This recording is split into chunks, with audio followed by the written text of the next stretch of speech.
Tuan-tuan nampak tak kesannya? Jadi kalaulah pemuda tu sudah dibentuk dengan iman, dengan syariat, kalau mereka ni naik, hak itulah akan kongsi dan deliver apa yang ada pada mereka. Kita tak perlu tuduh siapa-siapa, hujum siapa-siapa, perhatikanlah apa yang sedang berlaku. Itulah dia punya sifir. Kalau ini naik, itulah dia akan kongsi, itulah dia akan deliver. Dan kalau sebaliknya itu yang naik, itulah yang dia akan kongsi, itulah dia akan deliver. Dan Allah sebutkan, berapa tahun mereka tidur? Ramai tengok jam ni, saya baru nak start ni. Sebab jarang-jarang mari. Esok cuti pula. Tak apalah, kita sikit lagi. Oh, saya pun tak tengok jam lagi. 9-7 minit padam pun. Tak apa, sikit lagi 309 tahun. Kita ambil lah 300 tahun. 300 tahun ni, bila kita renung, bila kita fikir, biasanya Allah dia akan melakukan sesuatu yang sesuatu tu kita tak boleh baca. Kita akan terfikir, tak tahulah tuan-tuan terfikir ke tak, tapi saya jenis orang yang suka berfikir, why 300 years? Pasal apa Allah tak tidurkan mereka dengan jumlah kurang daripada tu? Why tidak 150? Why tidak 230? Why tidak 270 atau lebih? Kenapa tak 600 tahun? Kenapa tak 900 tahun? Kenapa tak 1000 tahun? Why 300 years?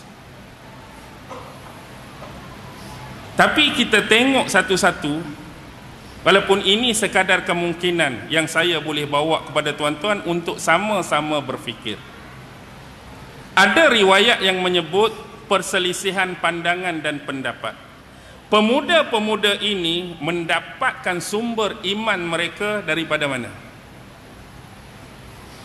Mereka dikatakan pemuda yang beriman, mesti ada sumber keimanan. Sekurang-kurang ajaran siapa, guru mereka siapa, siapa yang memindah dan mengajarkan keimanan untuk mereka jadi sebagai pemuda yang beriman. Perselisihan dalam tafsir selalu kita sebut, ada ulama yang mengatakan zaman mereka ini selepas Nabi Allah Isa alaihi salam. Maksudnya kalau kita ambil pendekatan, pandangan yang pertama, Nabi Isa alaihi salam datang dulu, mari dulu. Kemudian Nabi Isa diangkat kembali oleh Allah, kemudian ajaran ini sampai kepada mereka. Kalaulah Nabi Isa dulu, mereka kemudian. Tapi sebahagian besar ulama-ulama lain, bila melihat kepada zahir dan lahiriah ayat ini, menunjukkan bahawa mereka ada sebelum Nabi Allah Isa diutuskan. Maksudnya pandangan yang kedua, mereka dulu. Jadi berkaitan dengan pandangan yang kedua, mereka dulu tapi mereka tidak sempat dengan Nabi Isa. Contoh, mereka lari masuk dalam gua. Waktu duduk dalam gua, sisi mana 300 tahun tu?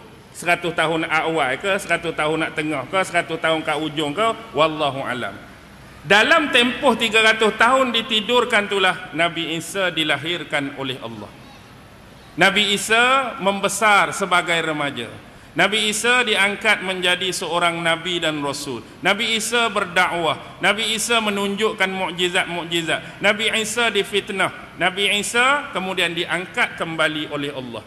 Tempoh hayat Nabi Isa cuma 33 tahun. Sejak daripada kelahiran sampai tarikh pengangkatan kembali 33. Sedangkan mereka tidak 300. Cuma saya tak tahulah 33 tu. Sebab tu saya sebut awal tadi, duk celah depan ke, duk celah tengah. Jadi bila mereka tu bangkit, keluar nak pergi cari makanan, mereka dah melihat suasana yang cukup berbeza. Kalau sebelum ni lari masuk gua, rajanya adalah raja yang zalim, Dicyanus. Bandar mereka disebut sebagai bandar Afsusun, zaman belum Islam. Selepas Islam ditukar nama Tarsusun. Ada dekat Sungai Ara, kampung tersusun. Tarsus. Di mana? Okey, bila keluar, raja tu lagi tak? Bila bangun, raja hak zalim tu lagi tak? Tak dah. raja yang adil, raja yang baik. Masyarakat asyirik tu lagi tak? Tak, masyarakat yang beriman. Maksudnya mereka dulu tidur, Nabi Isa gedebak tadi naik, mereka keluar tu, Nabi Isa dah diangkat. Jadi tidak sempat. Jadi masyarakat pada waktu tu menerima ajaran Islam daripada Nabi Allah Isa alaihi salam. Baik.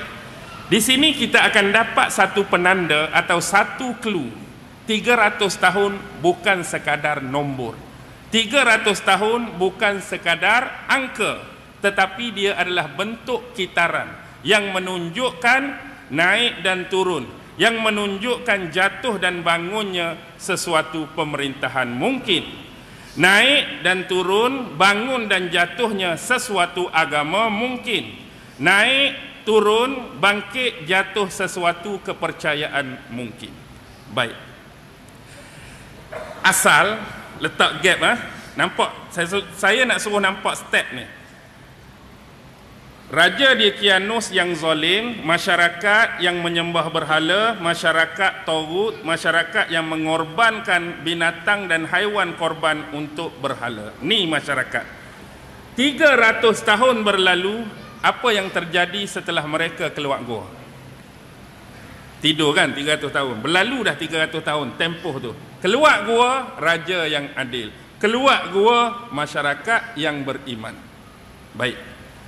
Asalnya teruk dah jadi baik.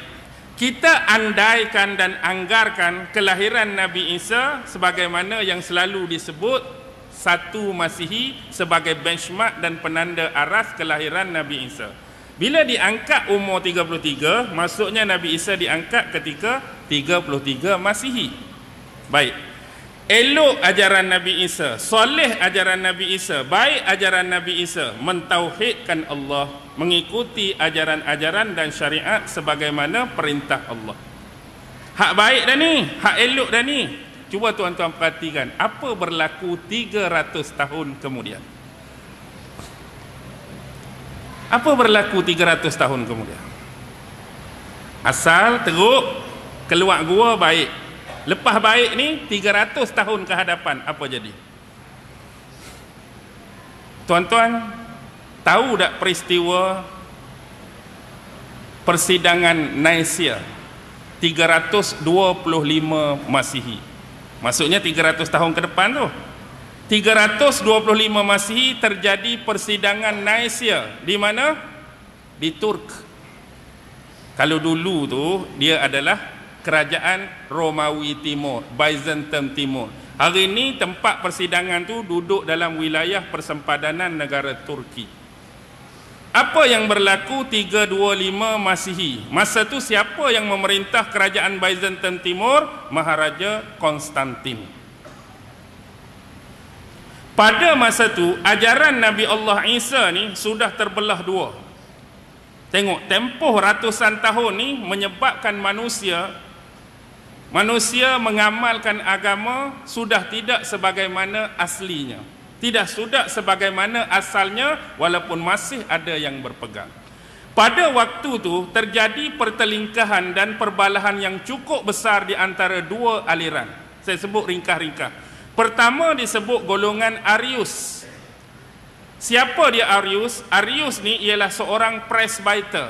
Presbyter ni kita anggap macam ketua majlis agama ataupun ketua gereja.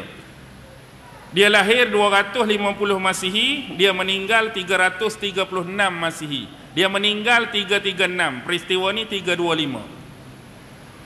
Dia asal daripada mana? Dia adalah murid kepada Lucian, daripada seorang yang berbangsa Libya, daripada gereja Bukolis di Alexandria, Iskandaria. Mereka berpendapat tentang Nabi Isa. Ni pandangan golongan Arius. Mereka berpandangan Nabi Isa adalah makhluk Allah, hamba Allah. Dia cuma manusia biasa yang Allah bagi pangkat pada dia Nabi dan Rasul, dan Allah bekalkan kepada dia mukjizat-mukjizat. Dia bukan Tuhan, dia bukan anak Tuhan. Maksudnya fahaman golongan Arius ni persis sebagaimana ajaran asal Nabi Allah Isa alaihi salam. Tapi yang kontra dengan ajaran ni ialah golongan juga salah seorang penolong bishop di Iskandaria, nama dia Athanasius. Athanasius ini kontra, kerana Athanasius ni menganggap Nabi Isa punya human dia, kemanusiaan dia macam manusia biasa. Sebab dia merupakan dalam bentuk manusia, maksudnya sifat kemanusiaan terserlah pada dia. Dengan kata lain, bila dia lapar, dia makan. Dia dahaga, dia minum. Dia letih, dia berehat. Dia mengantuk, dia tidur. Tapi kerohanian, dalaman dia, dia adalah Tuhan, anak Tuhan. Hani hadut bergaduh ni. Jadi Maharaja Konstantin yang memerintah pada masa itu tak mahu menjadikan isu ni sebagai pemecah belah, pertelingkahan, perkelahian, sejauh berlaku pertumpahan darah. Walaupun dah berlaku pun, guru kepada Arius Lucian yang saya sebut tu dah dibunuh oleh golongan-golongan gereja Paulus pada 312 Masihi. Sebelum tu lagi Origen yang menyebelahi Arius, bukan menyebelahi, Arius tu lahir kemudian, tapi nak cakap pemikiran yang sama, dah dibunuh 250 Masihi. Dan kawan ni wafat 336 pun sebab dibunuh dengan tipu muslihat. Arius ni. Baik. Akhirnya nak buat macam mana? Maharaja Konstantin dalam persidangan ni mengumpulkan hampir 2048 uskup, 2048 pedri, 2048 orang yang ahli dan mahir dalam ajaran dan agama ni. Bukan jumlah yang kecil tuan-tuan, 2048. Akhirnya terpaksa dibuat undian. Ini leceh ni. Dah ni kata lagu ni, ni kata lagu ni, akhirnya dibuat undian.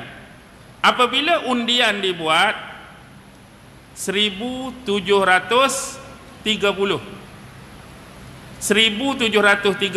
menyebelahi Arius. Nabi Isa bukan Tuhan, bukan anak Tuhan. 318 Nabi Isa Tuhan, anak Tuhan. Majoriti tuan-tuan. 1730, 318 memang mampu keras lah. Tapi Maharaja Konstantin dia nak jaga legasi politik dia, dia menolak yang majoriti, dia pilih minoriti 318 untuk dijadikan akidah baru bagi umat Nasrani. Tengok liciknya permainan dia. Akhirnya bila ini akidah baru, bila ini agama baru, bila ini keyakinan baru, hak Nabi Isa ajak 300 tahun sebelum tu sudah dirosakkan, sudah disesatkan, sudah diselewengkan. Kemudian bila dia Romawi, dia memasukkan unsur-unsur budaya Helenistik. Helenistik ni budaya-budaya Parsi kuno, budaya Romawi, budaya Yunani. Antara penonjolan budaya Helenistik ialah simbolis dan pematungan. Kan Yunani terkenal dengan dewa-dewa Olympus mereka. Ada nama dewa apa? Zeus lah, ada nama Jupiter lah, ada nama Poseidon, ada nama Hades, ada nama Saturn. Mereka bukan setakat menamakan dewa, tetapi menyimbolkan, merupakan, taswirkan. Kalau Zeus janggut panjang gini, senjata lagu ni. Kalau dewa ni gini. Tuan-tuan faham? Belajar sejarah 3 kali 5 kan? Rom pun ada budaya Helenistik. Akhirnya bila budaya Helenistik masuk dalam agama ini, apa yang terjadi? Maaf saya sebut, bukan ini kemelampauan, tapi realiti dan hakikat. Bila tuan-tuan masuk dalam church atau gereja, itulah yang tuan-tuan akan lihat. Siapa yang disimbol dan dipatungkan di depan? Siapa yang dukung bayi kecil? Ada budak kecil, ada sayap 2. Siapa yang menjadi simbol ni? Yang pastinya itu adalah Bonda Maria, yang kecil itu adalah Yesus. Yang kena ni Yesus. Sedangkan itu adalah fitnah terhadap baginda. Baik. 325 rosak balik dah. Cuba tuan-tuan cek 300 tahun kemudian apa jadi? Selepas penyelewengan agama ni, balik 300 tahun, apa jadi?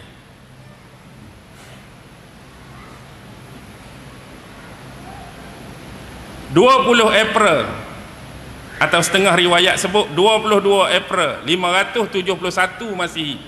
571 kita bulatkan, bundarkan puluh yang hampir dia jadi 600 lah. 20 April atau 22 April 571 apa berlaku tuan-tuan 300 tahun kemudian? Apa berlaku 20 April 571? Sudah. Sebab ustaz sebut tarikh Masihi jadi kami pun bengong kelu. 20 April 571 adalah Isnin 12 Rabiul Awal tahun Gajah. Apa berlaku? Kelahiran junjungan besar Nabi dan Rasul yang terakhir yang bernama Muhammad. Ataupun kita boleh ambil 610 tarikh pengangkatan Muhammad sebagai seorang Rasul. 600 tahun yang paling dekat dan paling hampir. Allah dah bangkitkan Nabi dan Rasul yang terakhir untuk jernih dan sucikan balik nama dan ajaran Nabi Isa. Bahkan dalam Al-Quran Allah menyucikan nama Nabi Isa. Dalam surah Maryam menyucikan Maryam yang dituduh, ditohmah, dikata macam-macam. Maryam berzina lah, Maryam melahirkan anak luar nikah lah. Tapi dalam surah tu Allah sucikan nama Maryam. Dia tak berzina, dia bukan melahirkan anak luar nikah. Anak ni adalah mukjizat daripada kami. Kemudian Nabi Isa yang dia kata kena bunuh, kena salib, Al-Quran nafikan. Dia tidak dibunuh, dia tidak disalib, bahkan dia diserupakan dengan orang lain. Sucikan pula nama Nabi Isa atas fitnah di atas tiang salib tu. Dan bab orang duk kata dia Tuhan ke anak Tuhan ke, inna masala Isa indallahi kamasali Adam khalaqahu min turab. Asal kejadian Adam, asal kejadian Isa pun sama. Dua-dua kami jadikan daripada tanah. Nak menunjukkan dia bukan Tuhan, dia bukan anak Tuhan, dan dia tak termasuk pun di dalam Trinity, Family of God. Quran mari, Nabi lahir, sucikan balik. Bawa ajaran yang sebenar. Tapi bukan berhenti setakat ni. Selepas Nabi wafat, tuan-tuan perhati, 300 tahun kemudian apa jadi? Hak masa Nabi elok dah. Al-yawma akmaltu lakum dinakum wa atmamtu alaikum ni'mati wa raditu lakumul Islam madinah. Komplit, sempurna. 300 tahun Nabi wafat, apa jadi? Nabi kan sebut, sebaik-baik kurun adalah kurun aku. Sebaik-baik zaman adalah zaman aku. Summal ladzina yalunahum, summal ladzina yalunahum. Kemudian kurun selepas tu, kemudian kurun selepas tu. Nabi sebut yang terbaik zaman Nabi, zaman sahabat, dan Nabi tambah 2 kurun selepasnya. Bila 2 kurun selepasnya tambah kurun Nabi, 3 kurun berarti 300 tahun. Nabi nak gambarkan inilah the golden age. Zaman keemasan yang sebenar ada pada zaman Nabi yang terbaik, zaman sahabat, zaman tabi'in, zaman tabi'in. 300 tahun kemudian apa jadi tuan-tuan? Walaupun bukan tarikh yang sebenar, tapi saya rambang, saya kumpulkan secara umum. Tarikh yang sebenar ada lagi awal daripada tu, ada tengah-tengah, ada yang lambat. Tapi mudah kata saya rangkumkan semua selepas 300 tahun Nabi wafat. Maka time inilah keluar yang namanya Syiah, keluar yang namanya Mu'tazilah, keluar namanya Qadariyah, keluarnya Jabariyah, keluarnya Jahmiyah, keluarnya Karamiyah, keluarnya segala Yah di belakang. Telah munculnya aliran dan mazhab-mazhab yang dianggap di sisi ahli sunnah wal jamaah adalah golongan-golongan yang sesat dan terseleweng. 300 tahun kemudian kita ingat, oh habis Nabi, terbaik dah lah. Tak. Penanda arasnya itulah yang berlaku. Dan poin terakhir sebelum saya berhenti, tuan-tuan, 300 tahun adalah salah satu tempoh yang cukup lama. Dan bila lama, dia akan mengakar, dia akan meredam, dia akan membumi, dia akan teguh. Apa maksud saya? Maksud saya, kalaulah dikatakan satu-satu ajaran tu memang confirm sesat, confirm salah, confirm tak betul, confirm tak sahih, confirm segala-galanya tak kena pada dia. Tetapi untuk tempoh yang lama, kalau kita duk injak dia, kalau kita duk pukul dia, kalau kita duk tanam dia, kalau kita duk filing dia, kalau kita duk masuk dia, kalau kita duk cucuk dia hari-hari, hak nama sesat, hak nama tak betul, hak nama tak sahih, hak nama tak kena, hak nama segala-galanya, fahaman ini akan mula mengakar. Dan bila mengakar, dia akan jadi kepercayaan.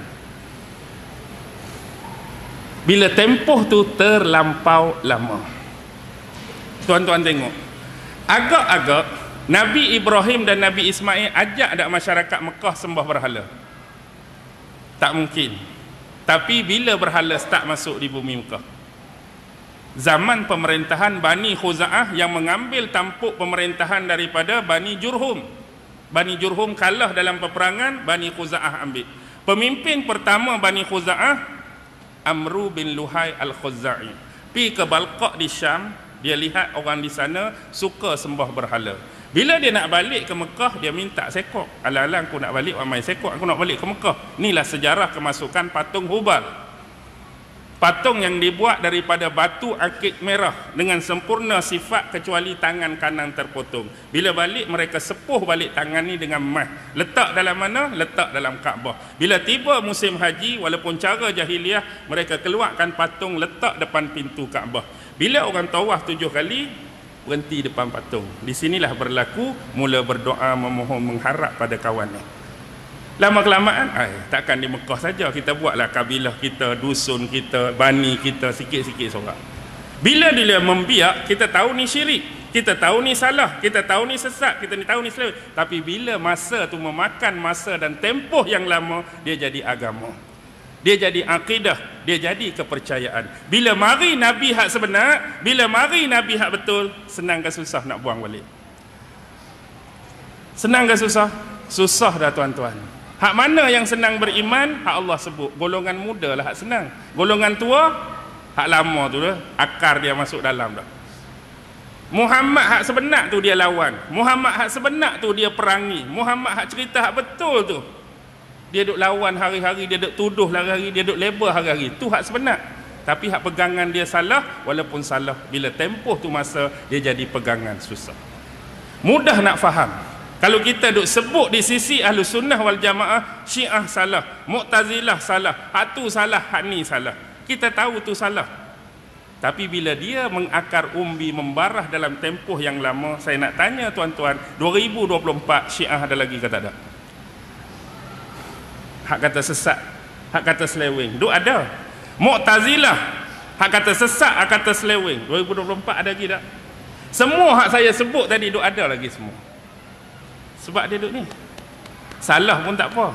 Janji dia masuk, dia cucuk, dia cucuk, dia cucuk, dia cucuk, dia jadi pegangan.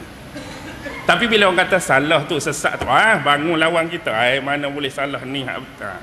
Dia start lah. Bila tempoh tu terlampau lama. Dah tu hak sedang kita hadapi hari ni. Ini yang disebut agama nenek moyang. Sama macam yang dia sebut di depan ni. Kepercayaan bahawa Tuhan ni ada anak. Orang-orang Arab musyrikin Mekah, Bani Khuza'ah contoh, dia percaya malaikat tu anak perempuan Allah. Malaikat tu hak dia tak kenal rupa lagu mana, dia anggap tu anak perempuan Allah. Manakala orang-orang Nasrani menganggap Nabi Isa anak Allah. Lihat tuan-tuan, Tuhan sendiri pun tidak selamat daripada fitnah lidah-lidah manusia dengan pertuduhan tadi. Apatah lagi kita orang biasa, kalau kena fitnah hari-hari standard. Kita ni manusia biasa, hamba Allah, makhluk Allah, kena fitnah hari-hari standard. Apatah lagi Allah yang maha segala maha, suci segala suci, agung segala agung pun tak terlepas daripada fitnah lidah dan bibir manusia yang menuduh Allah mempunyai anak. Panjang lagi sebenarnya, tapi nampak berat mata dah semua. Tak habis lagi ni.